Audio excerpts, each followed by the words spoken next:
আমার জীবনটা আর কখনো আগের মতো হবে না। ভাইয়া যখন হঠাৎ দরজা খুলে ঢুকল আর বাবার সাথে আমাকে দেখল, সেই মুহূর্তে আমার মনে হয়েছিল পৃথিবীটা থেমে গেছে। কিন্তু ভাইয়ার চোখে যে তৃষ্ণা দেখেছিলাম সেটা আমাকে আরো বেশি কাঁপিয়ে দিয়েছিল। আমি ভেবেছিলাম সব ধসে পড়বে, কিন্তু না। বরং শুরু হলো আরো এক অন্ধকার অধ্যায়। আজ আমরা তিনজন একই ছাদের নিচে, একই নিঃশ্বাসের বাতাসে। আর আমি আর শুধু তাদের মেয়ে নই। আমি হয়ে গেছি এক ধরনের দাবি, অধিকার, যেটা কেউ কাউকে ছাড়তে চায় না। আমার নাম সুমিত্রা। বয়স ৩২। ঢাকার পুরান শহরের একটা দোতলা বাড়িতে থাকি বাবা আর ভাইয়ার সাথে।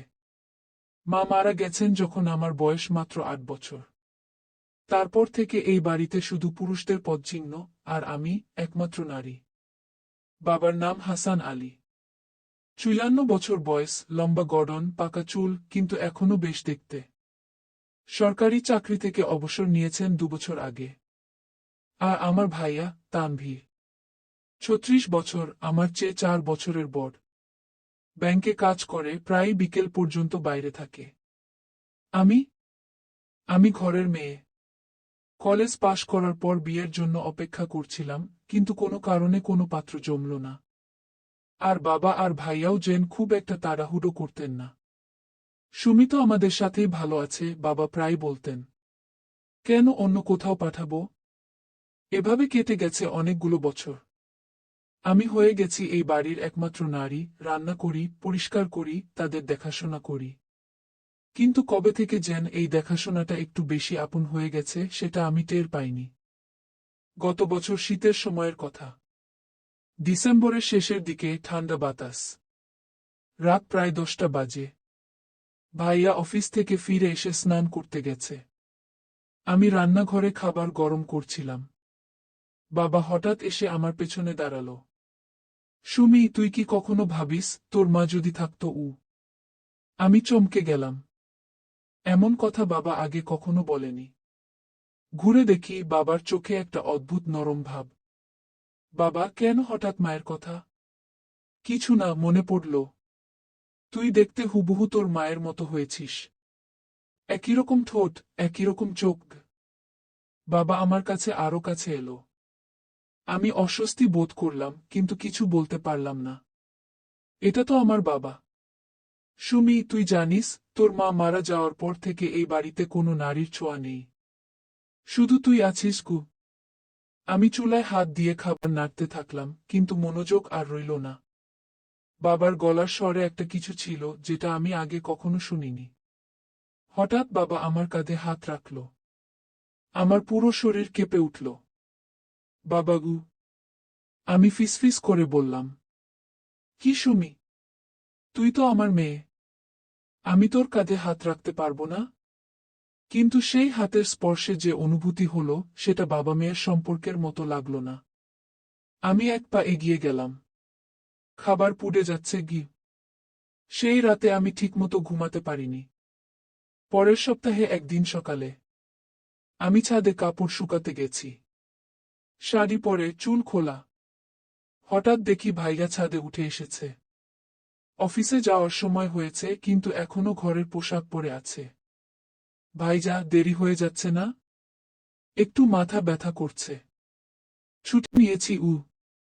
আমি কাপড় মেলতে থাকলাম। হঠাৎ বাতাসে আমার শাড়ির আঁচল উড়ে গেল। ভাইজা এগিয়ে এসে আমার আঁচল ধরে দিল। এই বাতাসে কাপড় শুকাবি কিভাবে? আমি আঁচল নিয়ে নিতে গেলাম, কিন্তু ভাইজা ছাড়ল না। আমাদের হাত একসাথে আঁচলে। ভাইজা গি। সুমি, তুই জানিস আমার বয়স হয়ে গেছে ৩৬। আমার বিয়ে হওয়া উচিত ছিল। হ্যাঁ, তাই তো। বাবার সাথে কথা বলো। কিন্তু আমি যদি বলি আমি এই বাড়ি ছেড়ে যেতে চাই না? তোদের ছেড়ে যেতে চাই না? আমি ভাইয়ার চোখের দিকে তাকালাম। সেখানে একটা অদ্ভুত তীব্রতা। ভাইজা আমার হাত ছেড়ে দিল, কিন্তু কাছেই দাঁড়িয়ে রইল। সুমি, তুই কি কখনো অনুভব করিস এই বাড়িতে আমরা তিনজন একটু বেশি কাছাকাছি হয়ে গেছি? আমার বুক দুকদুক করতে লাগল। মানে? মানে হলো, তুই শুধু আমাদের মেয়ে আর বোন না। তুই তুই এই বাড়ির একমাত্র নারী। আর আমরা গু। ভাইজা থেমে গেল। আমি কিছু বলতে পারলাম না। হঠাৎ নিচ থেকে বাবার ডাক শুনতে পেলাম। সুমি, তুই কোথায়? আমি ছুটে নিচে চলে গেলাম। সেদিন থেকে আমার মনে একটা অস্থিরতা। বাবা আর ভাইয়ার আচরণে কিছু একটা পরিবর্তন লক্ষ্য করতে থাকলাম। খাবার সময় বাবা আমার পাশে বসে হাতের কাছে পানি, নুন, তরকারি সব এগিয়ে দেয়। আর ভাইজা ভাইজা আমার দিকে তাকিয়ে থাকে, এমনভাবে তাকাই যেন আমি কোনো অপরিচিত নারী। একদিন রাতে আমি রান্নাঘরে পানি খেতে গেছি। বাবা সেখানে দাঁড়িয়ে ছিল। আমাকে দেখে মুচকি হাসল। সুমি, তুই কি জানিস রাতের বেলা তোকে দেখতে কেমন লাগে? আমি কিছু বলতে পারলাম না। বাবা কাছে এসে আমার চুলে হাত বুলালো। একদম তোর মায়ের মতো। কিন্তু তুই আরো সুন্দর গো। বাবা, আমি ঘুমাতে যাই। দাঁড়া, একটু কথা বলি। আমার একা একা লাগে সুমি। তোর মা মারা যাওয়ার পর থেকে এই বাড়িতে কোনো নারীর আদর নেই গি। আমি বুঝতে পারছিলাম বাবা যেদিকে যাচ্ছে সেটা ঠিক না। কিন্তু কিভাবে থামাবো? এ তো আমার বাবা। বাবা, আমি তো আছি। আপনার যা যত্ন দরকার আমি করি। হ্যাঁ, তুই করিস। কিন্তু সুমি, একটা মানুষের কিছু চাহিদা থাকে যেগুলো গু। হঠাৎ ভাইয়ার পায়ের শব্দ শুনতে পেলাম। বাবা সরে গেল। ভাইজা রান্নাঘরে ঢুকলো, আমাদের দেখে একটু অবাক হলো। কি হয়েছে? রাত এত হলো, তোমরা এখানে কেন? কিছু না, পানি খেতে এসেছি গু। আমি তাড়াতাড়ি ঘরে চলে গেলাম। কয়েকদিন পর সন্ধ্যার সময় ভাইয়া অফিস থেকে ফিরে এসেছে।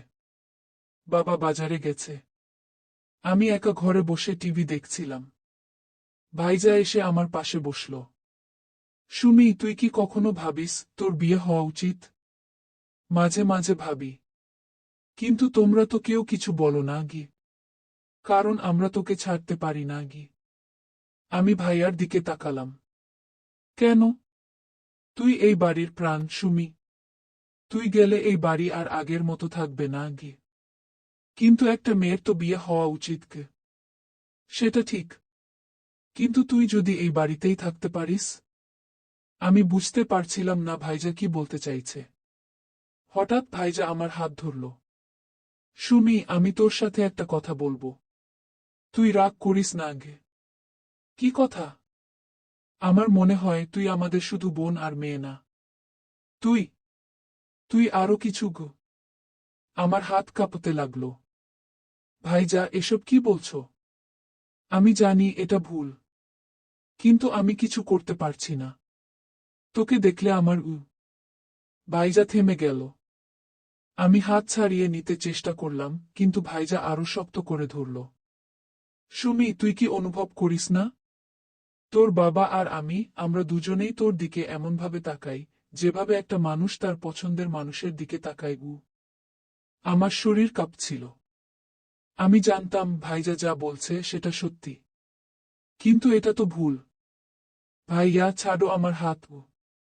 সুমি, তুই যদি আমাদের সাথে থাকতে পারিস তাহলে তোর বিয়ের দরকার নেই। আমরা তোর যত্ন নেব গু। কিভাবে? তোমরা তো আমার বাবা আর ভাই। হ্যাঁ, কিন্তু সুমি, কিছু কিছু সম্পর্ক সীমানা ছাড়িয়ে যায়। হঠাৎ দরজার শব্দ। বাবা ফিরে এসেছে। ভাইজা আমার হাত ছেড়ে দিল। আমি উঠে রান্নাঘরে চলে গেলাম। সেই রাতে আমি অনেকক্ষণ জেগে থাকলাম। ভাইয়ার কথাগুলো মাথায় ঘুরছিল। আমি কি সত্যিই তাদের কাছে শুধু মেয়ে আর বোন? নাকি ভাইজা ঠিকই বলেছে আমি এই বাড়ির একমাত্র নারী, এবং তারা আমাকে সেভাবেই দেখে? আমি আয়নার সামনে দাঁড়িয়ে নিজেকে দেখলাম। আমার বয়স ৩২, কিন্তু দেখতে আরো কম লাগে। লম্বা চুল, পাতলা কোমর, বেশ সুন্দর গড়ন। হয়তো সত্যিই আমি নিজেই জানি না কি ভাবছি। পরের দিন সকালে নাস্তার সময় বাবা আর ভাইজা আমার সাথে স্বাভাবিক আচরণ করল। কিন্তু আমি টের পেলাম তাদের চোখে একটা অন্যরকম দৃষ্টি।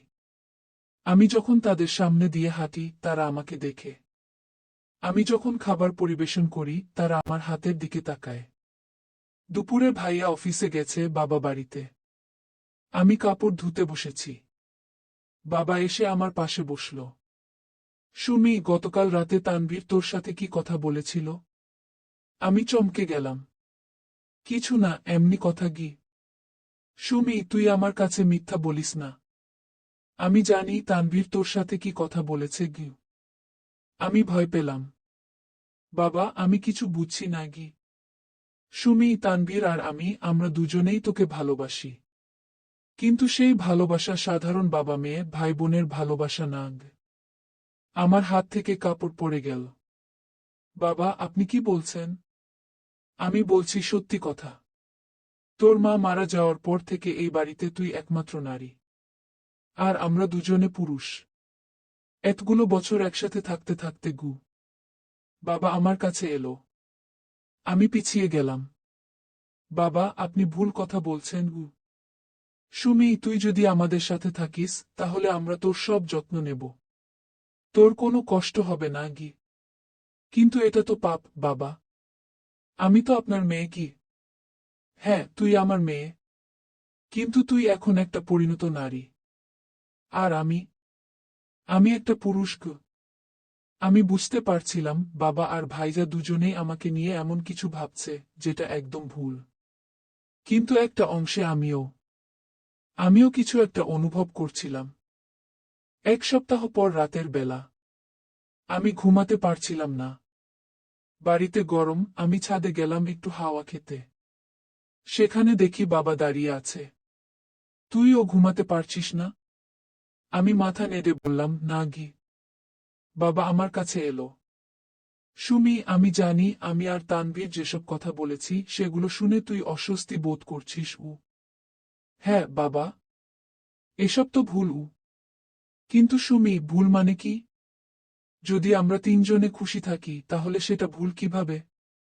আমি কিছু বলতে পারলাম না। বাবা আমার পাশে এসে দাঁড়ালো। চাঁদের আলো বাবার মুখ দেখতে পাচ্ছিলাম। সুমি, তুই কি কখনো ভেবেছিস তোর মা যদি থাকতো তাহলে আমি কেমন থাকতাম? আমি একা, তানভীরও একা। আর তুই তুই আমাদের একমাত্র সান্ত্বনা গিয়ে। বাবার গলায় একটা কাতরতা ছিল। আমার মন নরম হয়ে গেল। বাবা, আমি তো আছি। আমি আপনাদের দেখাশোনা করি। হ্যাঁ, তুই করিস। কিন্তু সুমি, একটা মানুষের আরো কিছু প্রয়োজন থাকে গি। হঠাৎ বাবা আমার কাঁধে হাত রাখল। এবার আমি সরে গেলাম না। কেন জানি না, আমার মন বলছিল বাবা আর ভাইজা সত্যিই একা। আমি তাদের কাছে সব। বাবা, কিন্তু মানুষ কি বলবে? কোনো মানুষ। আমাদের কথা কেউ জানবে না। আমরা তিনজনে আছি, তিনজনেই থাকবো। আমি বুঝতে পারছিলাম আমি একটা বিপজ্জনক জায়গা চলে এসেছি। কিন্তু একটা অংশে আমার মনে হচ্ছিল হয়তো বাবা ঠিকই বলেছে। আমার তো আর কোথাও যাওয়ার জায়গা নেই। বাবা, আমি ভয় পাচ্ছি গু। কিসের ভাই? আমি তো তোর বাবা। তোর কোনো ক্ষতি করব না গি। বাবা আমাকে জড়িয়ে ধরল। আমি প্রতিবাদ করলাম না। তার বুকে মাথা রেখে দাঁড়িয়ে থাকলাম। আমার মনে হচ্ছিল আমি একটা ভুল পথে যাচ্ছি, কিন্তু ফিরে আসতে পারছি না। পরের দিন ভাইজা অফিস থেকে ফিরে এসে আমাকে ডাকল। সুমি, তুই আমার রুমে এসো। একটা কথা আছে কি?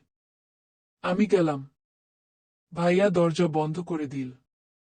সুমি, বাবা বলেছে গতকাল রাতে তোমাদের কথা হয়েছে কি? আমি মাথা নিচু করে রইলাম। সুমি, তুই কি রাজি হয়েছিস? কিসে রাজি? আমাদের সাথে থাকতে। এভাবে গু। আমি মুখ তুলে ভাইয়ার দিকে তাকালাম। ভাইজা, এটা তো ভুল গু। হ্যাঁ, ভুল। কিন্তু সুমি, আমরা তো কেউ জানতে দেব না। আর তুইও তো একা। তোর কোনো বন্ধু নেই, কোনো পরিবার নেই। আমরা তোর একমাত্র মানুষ গো। আমি বুঝতে পারছিলাম ভাইজা ঠিকই বলেছে। আমার সত্যিই কোথাও যাওয়ার জায়গা নেই। আর এতদিন পর যদি বিয়ে করি তাহলে সেই সংসারেও তো আমি খাপ খাওয়াতে পারবো না। ভাইয়া, কিন্তু এটা তো পাপ। সুমি, পাপ মানে কি? আমরা কেউ কারো ক্ষতি করছি না। আমরা তিনজনে মিলে একটা সংসার করব। ভাইজা আমার কাছে এলো। সুমি, তুই যদি রাজি থাকিস তাহলে আমরা তোর সব যত্ন নেব। তুই হবি এই বাড়ির রানী। আমার মনে হচ্ছিল আমি একটা স্বপ্নের মধ্যে আছি, কিন্তু সেটা ভালো স্বপ্ন নাকি দুঃস্বপ্ন বুঝতে পারছিল না। ভাইয়া, আমি সময় চাই, ভাবতে চাই। ঠিক আছে, কিন্তু বেশি সময় নিস না। আমরা দুজনেই তোর জন্য অপেক্ষা করছি। 3 দিন পর সন্ধ্যার সময়। ভাইয়া অফিসে, বাবা বাজারে। আমি একা ঘরে বসে ভাবছিলাম। হঠাৎ বাবা ফিরে এলো। সুমি, তুই কি ভেবেছিস? কি ভেবেছি? আমাদের কথা। তুই কি আমাদের সাথে থাকবি? আমি কিছু বলতে পারলাম না।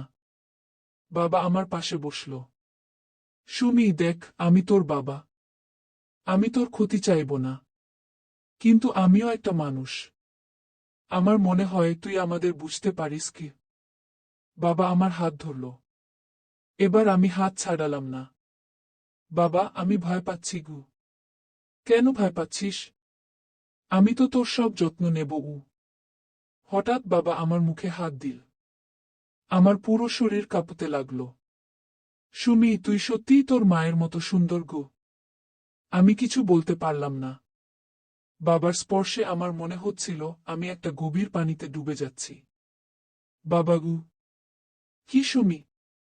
এটা কি ঠিক হচ্ছে? সুমি, ঠিক ভুল মানুষ বানিয়েছে। আমাদের মনে যা ভালো লাগে সেটাই ঠিক। হঠাৎ দরজার আওয়াজ। ভাইজা ফিরে এসেছে। বাবা আমার থেকে সরে গেল। কিন্তু আমি বুঝতে পারলাম একটা সীমানা আমি পার হয়ে গেছি।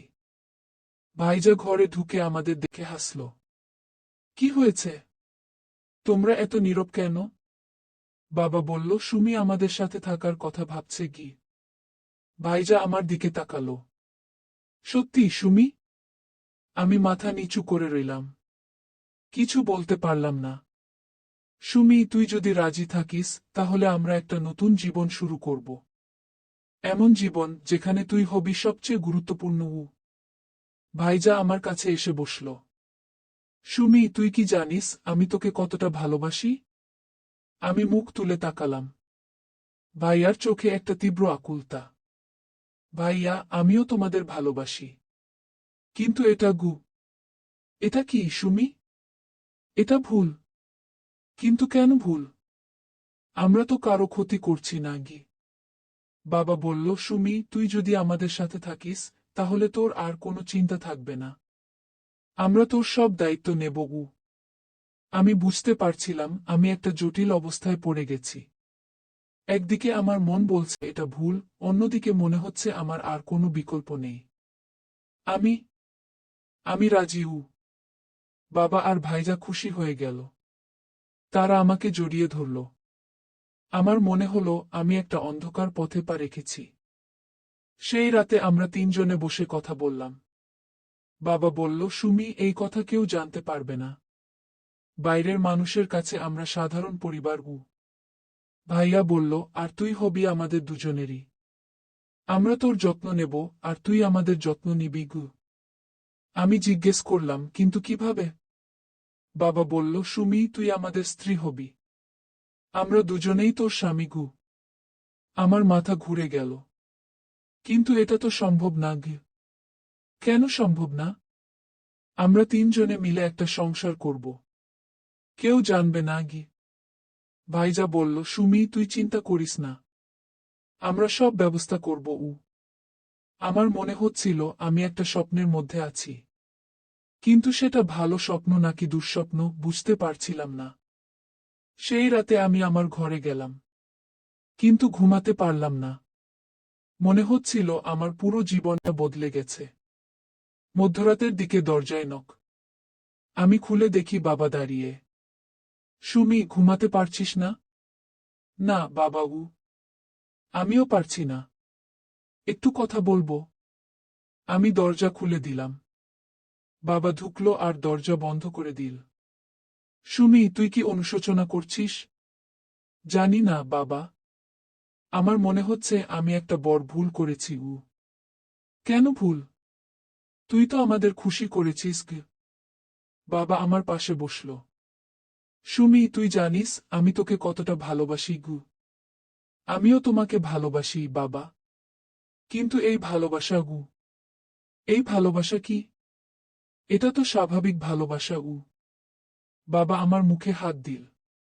সুমি, তুই আমার সবচেয়ে প্রিয় মানুষ গো। আমি বাবার হাত সরিয়ে দিলাম। বাবা, আমি ভয় পাচ্ছি গু। কিসের ভাই? আমি তো তোর কোনো ক্ষতি করব না গি। হঠাৎ ভাইয়ার পায়ের শব্দ শুনতে পেলাম। বাবা উঠে দাঁড়ালো। আমি যাই। কাল থেকে আমাদের নতুন জীবন শুরু। পরের দিন থেকে বাড়িতে একটা অদ্ভুত পরিবেশ। সকালে নাস্তার সময় বাবা আর ভাইজা আমার সাথে এমনভাবে কথা বলে যেন আমি তাদের স্ত্রী। বাবা বলল, সুমি, আজ থেকে তুই আমাদের ঘরে ঘুমাবি গু। আমি চমকে গেলাম। কোন ঘরে? আমার ঘরে। তানভীরও সেখানে থাকবে গু। আমি বুঝতে পারলাম এটা হতে পারে না। না, আমি আমার ঘরেই থাকব গু। ভাইজা বলল, সুমি, তুই তো রাজি হয়েছিস। তাহলে এখন পিছিয়ে যাচ্ছিস কেন? আমি রাজি হয়েছি, কিন্তু সব একসাথে না গিয়ে। বাবা বলল, ঠিক আছে, তুই সময় নে। কিন্তু ধীরে ধীরে সব স্বাভাবিক হয়ে যাবে গু। আমার মনে হচ্ছিল আমি একটা ফাঁদে পড়ে গেছি। আকস্মিক আগমন। 3 দিন পর বিকেলের সময়। আমি রান্নাঘরে কাজ করছি। বাবা এসে আমাকে জড়িয়ে ধরল। আমি চমকে গেলাম। বাবা, কেউ দেখে ফেলবে গি। কে দেখবে? তানভীর তো অফিসে গু। হঠাৎ দরজার শব্দ।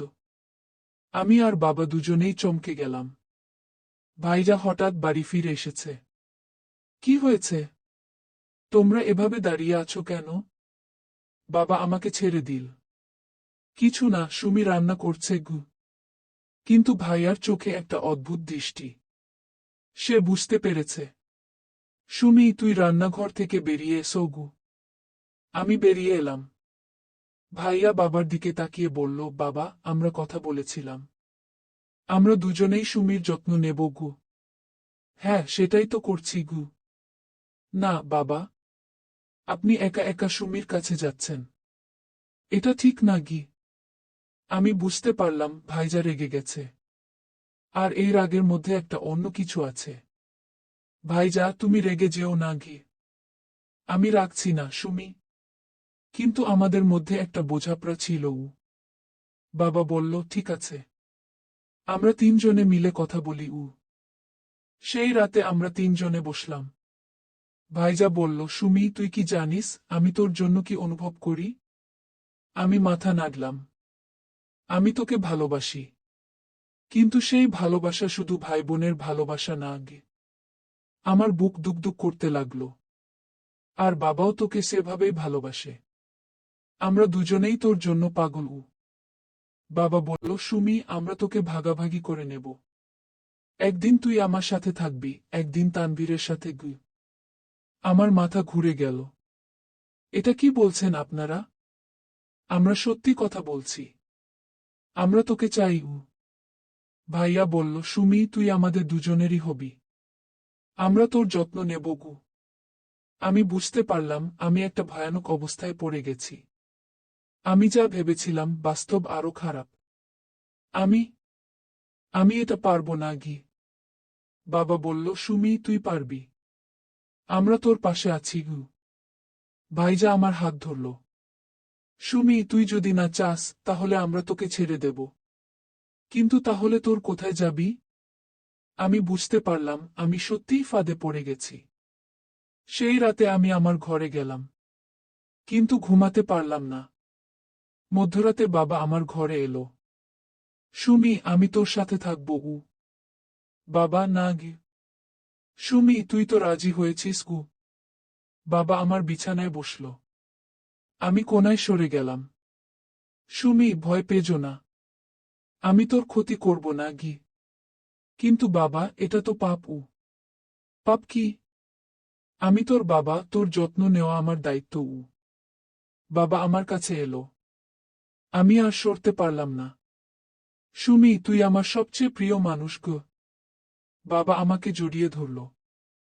আমি প্রতিবাদ করতে চেষ্টা করলাম, কিন্তু পারলাম না। বাবা গু। কি সুমি?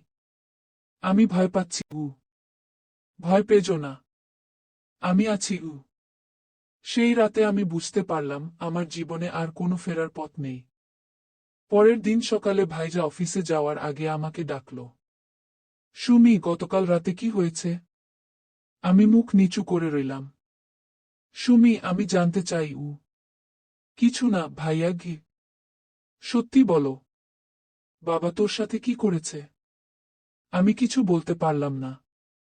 ভাইজা বুঝতে পারল। ঠিক আছে, আজ রাতে আমি তোর সাথে থাকবো। আমার বুক দুকদুক করতে লাগলো। ভাইজা না গে। কেন না? বাবা যদি পারে আমি কেন পারবো না? আমি বুঝতে পারলাম আমি একটা ভয়ানক খেলার মধ্যে পড়ে গেছি। সেই দিন সন্ধ্যায় ভাইজা অফিস থেকে ফিরে এসে আমার ঘরে গেল। বাবা রাগ করল। তানভীর, তুই কি করছিস? আমি সুমির সাথে সময় কাটাচ্ছি গু। কিন্তু আমার সাথে কথা না বলে? বাবা, আপনিও তো আমার সাথে কথা না বলে সুমির কাছে গিয়েছিলেন গু। আমি বুঝতে পারলাম তারা দুজনে আমাকে নিয়ে ঝগড়া করছে। আমি তাদের কাছে আর একটা মানুষ নই, আমি একটা জিনিস। থামো, তোমরা দুজনে থামো গু। তারা আমার দিকে তাকালো। আমি এসব সহ্য করতে পারছি না। তোমরা আমাকে নিয়ে ঝগড়া করছো যেন আমি কোনো জিনিস গু। বাবা বলল, সুমি, আমরা তোর জন্যই ঝগড়া করছি। আমরা তোকে ভালোবাসি। এটা ভালোবাসা না। এটা এটা অন্য কিছু গু। ভাইজা বলল, সুমি, তুই ঠিক বলেছিস। আমাদের উচিত একসাথে থাকা গি। মানে? মানে হলো আমরা তিনজনে একসাথে থাকব। কোনো ভাগাভাগি না গি। আমার মাথা ঘুরে গেল। এটা আরো ভয়ানক। সেই রাতে আমরা তিনজনে একসাথে ছিলাম। আমি বুঝতে পারলাম আমার জীবনে আর কোনো নিশ্চয়তা নেই। আমি হয়ে গেছি তাদের দুজনের সম্পত্তি। রাত গভীর হলে বাবা বলল, সুমি, তুই খুশি তো? আমি কিছু বলতে পারলাম না। ভাইজা বলল, সুমি, আমরা তোকে সারা জীবন এভাবে রাখব। তোর কোনো চিন্তা নেই কি? আমার মনে হলো আমি একটা কবরে জীবন্ত কবর দেওয়া হয়েছি। পরের দিন সকালে আমি জেগে উঠে দেখি বাবা আর ভাইয়া দুজনেই আমার পাশে শুয়ে আছে। আমার মনে হলো এটা কোনো দুঃস্বপ্ন। কিন্তু না, এটা বাস্তব। আমি আস্তে আস্তে উঠে বাথরুমে গেলাম। আয়নার সামনে দাঁড়িয়ে নিজেকে দেখলাম। আমি আর আগের সুমিত্রা নেই। আমি হয়ে গেছি অন্য কেউ। আজ রাতে আমি বুঝেছি আমার জীবনটা আর কখনো আগের মতো হবে না। আমি হয়ে গেছি এক ধরনের দাবি, অধিকার, যেটা কেউ কাউকে ছাড়তে চায় না। আমি জানি না এই জীবন আমি কতদিন চালিয়ে যেতে পারবো। কিন্তু একটা কথা আমি জানি, আমি আর কখনো মুক্ত হতে পারবো না। আজ রাতে আমি আয়নার সামনে দাঁড়িয়ে ভাবছিলাম, যদি মা বেঁচে থাকতো তাহলে আমার জীবন কেমন হতো? হয়তো আমি একটা স্বাভাবিক মেয়ে হতাম, বিয়ে করতাম, সন্তান হতো। কিন্তু এখন আমি আছি এই বাড়িতে, এই দুই পুরুষের মাঝে যারা আমার বাবা আর ভাই। আর আমি তাদের দুজনেরই। হঠাৎ দরজায় নক। আমি ঘুরে দেখি বাবা দাঁড়িয়ে আছে। তার পেছনে ভাইজা। সুমি, চলো, আমাদের কাছে এসো। আমি জানি আমার আর কোনো পছন্দ নেই।